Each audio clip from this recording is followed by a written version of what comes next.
আশা করছি আপনারা সবাই ভালো আছেন। আমিও ভালো আছি। আপনাদের সবাইকে আমার চ্যানেলে স্বাগতম। চৌধুরীস রেসিপি অ্যান্ড ব্লগ চ্যানেলটি আশা করছি আপনাদের খুব ভালো লাগবে। আমি সাধারণত মর্নিং ওয়াক অথবা ইভিনিং ওয়াক অথবা জবে যাওয়ার সময় 4-5টা এক এক দিন এক এক 5টা ভিডিও করে নিয়ে আসি আপনাদের সাথে শেয়ার করার জন্য। এখন স্প্রিং, সামনে সামার, ওয়েদারটা খুবই সুন্দর আজকে। তাই চিন্তা করলাম একটু হেঁটে একটা পার্কের ভিতর দিয়ে গিয়ে আপনাদেরকে একটু দেখাই দিই।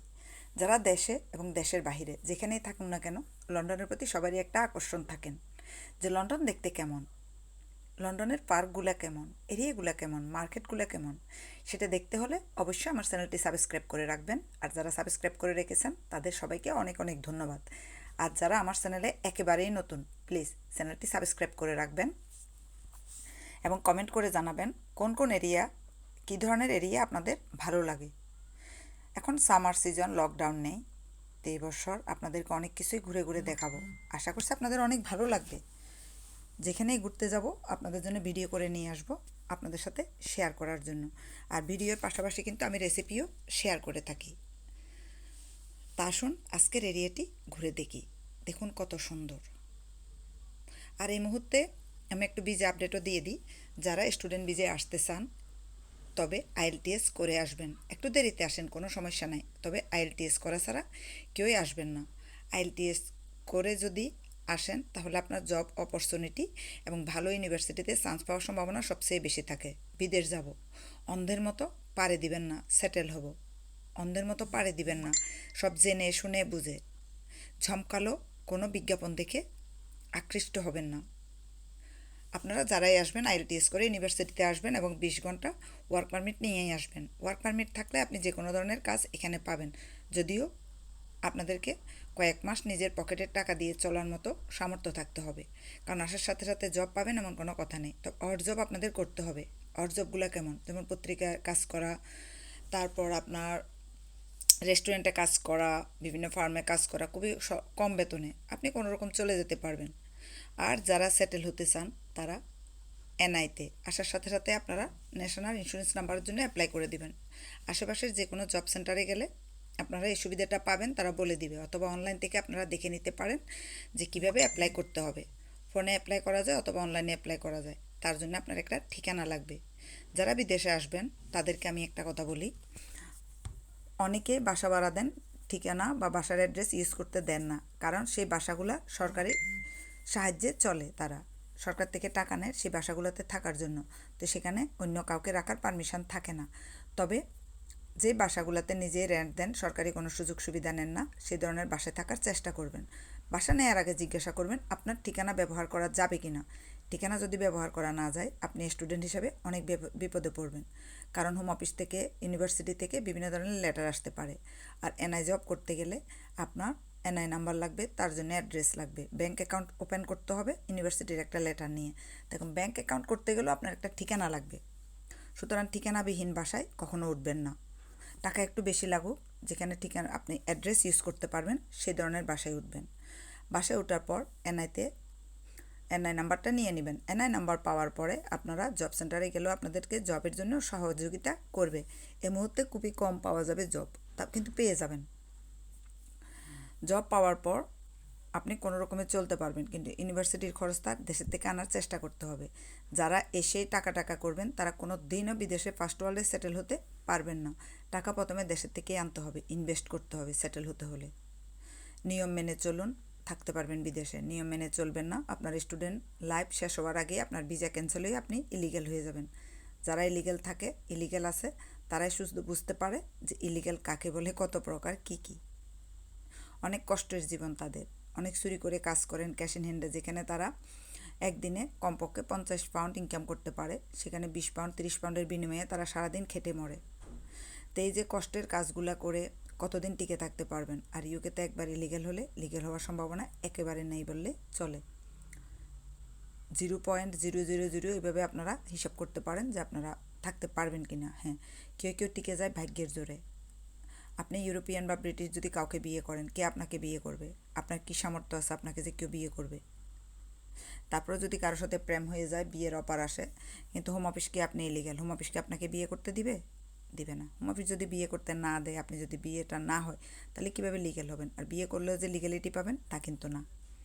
বিয়ে করে সন্তান হলেও যে লিগ্যালিটি পাবেন তাও কিন্তু না।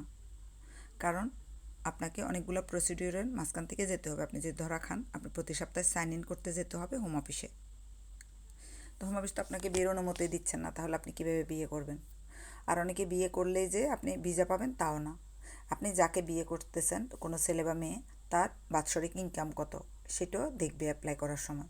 তার বাৎসরিক, আপনার ভিসা ঠিক আছে কিন্তু ইলিগ্যাল হননি, তারপরও যদি আপনি অ্যাপ্লাই করতে যান, তাহলেও আপনার যে স্পাউস তার ইনকাম লাগবে। যাক, আরেকটা ভিডিওতে আপনাদের বলে দিব টোটাল আপডেটটা। এখন আপনাদের আমি রেসিপি দেখিয়ে দিচ্ছি। আজকে আমি করতে যাচ্ছি ছোটো মাছের চচ্চড়ি। সাধারণত বাঙালি শপে গেলে ছোটো মাছগুলো পাওয়া যায়, বিদেশি মাছ না, দেশি মাছও পাওয়া যায়। তো ছোটো মাছের চচ্চড়িটা করার জন্য আমি নিয়ে এসেছি কাসকি মাছ। এই কাসকি মাছটা এখানে 10 পাউন্ড পড়েছে। তো কাসকি মাছটা আনার পর আমি একটা আলু কেটে নিয়েছি, কারণ চচ্চড়ি করব ঝাল ঝাল আজকে। তো আলুর মধ্যে আমি লাল পেঁয়াজ দিয়ে দিচ্ছি, কারণ লাল পেঁয়াজটা একটু ঝাল ঝাল হয়। যেটা সাদা পেঁয়াজ ওইটা কিন্তু মিষ্টি মিষ্টি হয়। তো চচ্চড়িতে মিষ্টি মিষ্টি ভাবটা ভালো লাগবে না। চচ্চড়ি খেলে একটু ঝাল ঝাল খাওয়াই ভালো। আর সব সময় কি মাছ মাংস পোলাও বিরিয়ানি খেতে ইচ্ছা করে? মাঝে মাঝে দেশীয় খাবারও তো খেতে ইচ্ছা করে। যাক, আমি দেখেন সেটার জন্য নিয়ে নিলাম টমেটো, পেঁয়াজ আর রসুন। পেঁয়াজ রসুনও দিচ্ছি আমি। রসুনটা খাওয়া আমাদের শরীরের জন্য খুবই ভালো, অনেকে কাঁচা রসুনে খেয়ে থাকেন। এখন আমি আলুর সাথে দিয়ে দিব পেঁয়াজ রসুনগুলা, টমেটো একটু পরে দিব। আর এই ছোটো মাছ করলে আপনারা রুটি দিয়েও খেতে পারেন, তবে ভাত দিয়ে সবচেয়ে মজা। ভাত করব যেহেতু অনেকগুলো ছোটো মাছ আমি করে নিচ্ছি। আর ছোটো মাছের চচ্চড়ি আমার অবশ্যই এমনিতেই খেতে ভালো লাগে। এটা আপনারা হাত দিয়েও মেখে নিতে পারেন অথবা চামচ দিয়ে। আমি এটা মধ্যে সরিষার তেল দিব। সরিষার তেলটা বাঙালি শপে পাওয়া যাবে, সে যে কোনো সুপার মার্কেটে পাওয়া যায়। এখন দেখুন ছোটো মাছগুলো আমি ভালোভাবে ধুয়ে নিয়েছিলাম, এখন দিয়ে দিচ্ছি। এগুলো অবশ্য ফ্রেশ একেবারেই, দেখেন ঝরঝরে ছোটো মাছ, কাসকি মাছ এটা। তো এটার সাথে আমি গুঁড়া মশলাগুলো দিয়ে দিব। এখানে আপনারা পেঁয়াজ বাটা, রসুন বাটা, আদা বাটা দিতেও পারেন, নাও দিতে পারেন। এটা ছোটো মাছ বলে কথা, এটা আপনাদের ইচ্ছার উপর নির্ভর করবে। কিন্তু গুঁড়া মরিচ লাগবে, হলুদ, লবণ, জিরার গুঁড়া, ধনিয়ার গুঁড়া, মরিচের গুঁড়া এগুলো লাগবে। যে যে পরিমাণ লবণ খাবেন এবং মরিচ খাবেন সে সেই অনুযায়ী দিবেন। আমি হলুদটা একটু বেশি খাই, তা হলুদটা একটু বেশি দিয়ে দিই। তবে জিরা, ধনিয়া গুঁড়া আমি সাধারণত বাসায় তৈরি করি, সেগুলো আপনাদের সাথে আরেকদিন আমি শেয়ার করে নিব। এখন দেখুন আমি মরিচের গুঁড়া দিয়ে দিলাম। অনেকে পাপরিকার গুঁড়ো খান যারা ঝাল খেতে চান না, কাঁচামরিচের ঝাল খান। জিরার গুঁড়া, ধনিয়ার গুঁড়াটা আমি দিয়ে দিচ্ছি, তবে হলুদ আমি একটু বেশি খাই, তাই 1 টেবিল চামচ পরিমাণ হলুদের গুঁড়া আমি দিয়ে দিচ্ছি। এই রেসিপিটা লাইভ করেছি আমি আমার পেজে, চৌধুরীস রেসিপি অ্যান্ড ব্লগস। সেম নামের আমার একটা পেজ আছে, আপনারা সেই পেজটা ঘুরে আসতে পারেন। সেখানে আমি যখন সময় পাই তখনই লাইভ করি। ব্রেকফাস্ট, বিভিন্ন ধরনের হেলদি রেসিপি বা বাঙালি রেসিপি, বিদেশি রেসিপি আমি একটা লাইভ করে থাকি। আপনাদের ভালো লাগলে আমারও ভালো লাগবে, চেষ্টা করবেন মাঝে মাঝে জয়েন করার। এখন এখানে আমি দেখুন মরিচ আরেকটু দিয়ে দিচ্ছি, মনে হচ্ছিল মরিচ কম হবে। ঝাল ঝাল না হলে কি ভালো লাগে চচ্চড়ি বলেন তো? এটার সাথে আমি যেটা করব, সরিষার তেল দিয়ে দিব। সরিষার তেল নিয়ে এসেছি। সরিষার তেলটা দিতে পারেন, অলিভ অয়েল, আমি অলিভ অয়েলটাই বেশি খাই। সরিষার তেল এনেছি একটু আচার করব বলে। অলিভ অয়েলও দিতে পারেন, সরিষার তেলও দিতে পারেন, সেটা আপনাদের ইচ্ছা। আর এই ছোটো মাছটা কিন্তু এভাবে মেখে আপনারা একটু বেসন দিয়ে বড় করে নিতে পারেন, কারণ এখন সামনে রোজার মাস। রোজার মাসে সাধারণত আমরা কী করি, বিভিন্ন ধরনের পাকোড়া খেয়ে থাকি। আর অনেক বাসার বাচ্চারা কিন্তু মাছ খেতে চায় না। আর যারা বিদেশে থাকেন, ও মাই গড, তাদের বাচ্চারা তো মাছ খায় না বললেই চলে, মুরগি খায়, অনেকে রেড মিটও খায় না। কারণ বাজারে বার্গার খেয়ে থাকে, পিৎজা খেয়ে থাকে, পাস্তা খেয়ে থাকে। এই দেশীয় খাবার একেবারেই আগামী প্রজন্ম ভুলে যাচ্ছে বলে চলে। তাদের জন্য আমরা কি করতে পারি, তাদের জন্য আপনারা কি করতে পারেন, সেটা হলো এই কাসকি মাছটা আমি যেভাবে মাখালাম এভাবে মেখে নিতে পারেন, তবে মরিচ না দিয়ে। বাহিরের বাচ্চারা মরিচ খেতে পছন্দ করে না। মাখানোর পর আপনারা এখানে লাল পেঁয়াজও অ্যাভয়েড করতে পারেন, বাচ্চারা যখন খাবে ঝাল না হওয়ার জন্য। একটু বেসন দিয়ে সেটা যদি মেখে আপনারা বড়া বানিয়ে ফেলেন, তাহলে বাচ্চারা কিন্তু মজা করে খাবে। বার্গারের মতো করেও তাদেরকে ধরাই দিতে পারেন সেটা। একটু সস দিয়ে যদি দেন বা হমস দিয়ে যদি দেন, তারা মজা করে খাবে। এখন দেখুন এটা আমি হাত দিয়ে ধরলাম না, চামচ দিয়ে ভালো করে নেড়ে দিলাম। তারপর উপর থেকে টমেটোগুলো দিয়ে দিব, একটুও পানি দিব না। পানি ছাড়া মাছ রান্না। এখন এটা বাটার দিয়েও আপনারা করতে পারেন, অনেকে বাটার দিয়েও করে থাকেন। দেখুন এখন আমি যেটা করব, টমেটোগুলো ওপর থেকে দিয়ে চুলায় বসিয়ে দিব। এটা মিডিয়াম আছে আপনারা রান্না করতে পারেন, বেশিক্ষণ লাগে না, 8 থেকে 10 মিনিটের মধ্যে রান্নাটা হয়ে যায়, একেবারে ঝটপট। দেশীয় রান্না খাবেন, ছোটো মাছ যারা করতে চান না তাদের জন্য এটা একেবারে পারফেক্ট একটা রেসিপি। পারবেন না কিসের জন্য? অবশ্যই পারবেন, তবে সেটার জন্য আপনার ধৈর্য থাকতে হবে। ছোটো মাছের ধৈর্যটা দেখুন, বাজার থেকে আনলেন, এনে বেসিনে রেখে দিলেন, এটা যে ডিপ্রোস করে নিলেন, তারপর আপনি ভালো করে ধুয়ে পেঁয়াজ রসুন আদা মরিচের গুঁড়া টুড়া সব কিছু দিয়ে চুলায় বসিয়ে দিলেন। 8-10 মিনিটের মধ্যে রান্নাটা রেডি হয়ে গেল। রাইস কুকারে চাল দিয়ে দিলেন, ভাতও রান্না হয়ে গেল। কি আরামে খেয়ে ফেলবেন। শুধু শুধু লেট করে লাভ আছে বলুন তো? দেশীয় খাবার খেতে ইচ্ছা করবে, শুধু বাজারে গিয়ে খাবো। বাজারে সবসময় এই ধরনের খাবার পাওয়া যায় না, নিজেকে খেতে হবে। মন চাইলে খুব সহজে কোনো রেসিপি যদি পেতে চান, রান্না করতে চান, আমার চ্যানেলটা অবশ্যই ভিজিট করবেন, আমার পেজটা ভিজিট করবেন। আর আপনারা লিখে দিবেন কী ধরনের রেসিপি খেতে চান, কী ধরনের খাবার খেতে চান, অবশ্যই আপনারা বলে দিবেন। তারপর আমি সেই অনুযায়ী আপনাদেরকে রান্না করে দেখাবো। আমিও নতুন রাঁধুনি, কিন্তু যারা ব্যাচেলার তাদের জন্য এটা পারফেক্ট একটা চ্যানেল, পারফেক্ট একটা পেজ আমার পেজটা। কারণ আমি ব্যাচেলার স্টাইলেই রান্না করে থাকি সবচেয়ে বেশি। এই যে দেখুন 4-5 মিনিট হওয়ার পরে দেখুন পানি এসে গেছে, আমি কিন্তু কোনো পানি দিই নাই। টমেটো থেকে পানি বের হয়ে এসেছে। আর আলু টমেটো যেহেতু এখানে আছে, সরিষার তেল আছে, আর কি পানির প্রয়োজন আছে, এটা ছোটো মাছ বলে কথা।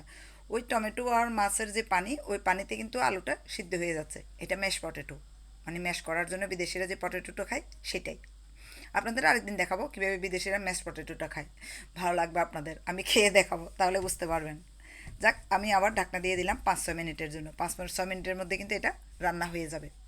প্লিজ আমার চ্যানেলটি সাবস্ক্রাইব করে রাখবেন, কমেন্ট করে জানাবেন রান্না কেমন হয়েছে। আমি আশা করছি আপনাদের খুব ভালো লাগবে, কিন্তু বাসায় এইভাবে করে খেয়ে দেখবেন একদিন, তারপর আমাকে বলবেন যে আসলে খেতে কেমন হয়েছে। দেখুন এই সুযোগে আমি কাঁচামরিচ এবং ধনিয়া পাতা কেটে নিচ্ছি। আপনারা এখানে মিন্টের পাতাও দিয়ে দিতে পারেন, আমি কিন্তু দিয়েছি ধনিয়া পাতার সাথে কিছু মিন্টের পাতাও দিয়ে দিয়েছি। পুদিনা পাতাটা এখন কিন্তু অ্যাভেলেবেল পাওয়া যাবে বাংলাদেশে, আর বহির্বিশ্বে তো পুরো বছরেই পাওয়া যায়, এটা বলার বাহুল্য নয়, সারা বছরে আমরা পুদিনা পাতাটা পেয়ে থাকি। মিন্ট বলে এটাকে আমরা চিনি। তো এখন মিন্ট আর কাঁচামরিচ, একদম ফ্রেশ কাঁচামরিচ ধনিয়া পাতা আমি একসাথে দিয়ে দিলাম। দেখুন রান্নাটা এখন আমি এগুলো উপর থেকে দিয়ে ঢাকনাটা বন্ধ করে রেখে দিব।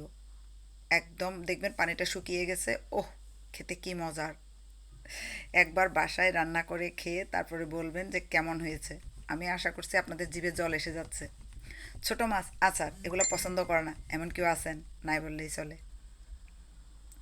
আশা করছি আপনাদের খুবই ভালো লেগেছে আজকের রেসিপিটা, আজকের ব্লগটা। আর ভালো লাগলে অবশ্যই চ্যানেলটি সাবস্ক্রাইব করে রাখবেন, শেয়ার করবেন, আমার পেজটা ভিজিট করবেন, পেজটা অবশ্যই ফলো করবেন। এই যে দেখুন, ওয়াও! জাস্ট একটু ভাত রান্না করব বাসায় এসে আর ঝটপট খেয়ে নিব। ওহ, কি মজার রান্না আজকে! ও, যদি আমি আজকে অনেকগুলা খাবার খেয়েছি, তাই এই খাবারটাও খাবো, খাবো না সেটা না, রান্না তো করেছি খাবার জন্য, তাই না? ভালো থাকবেন সবাই। আরেকটা ব্লগের জন্য আপনারা ওয়েট করবেন, নতুন একটা রেসিপির জন্য আশা করছি অবশ্যই ওয়েট করবেন, আপনাদের ভালো লাগবে। ভালো থাকবেন সবাই। ধন্যবাদ আপনাদের সবাইকে এতক্ষণ আমার সাথে থাকার জন্য।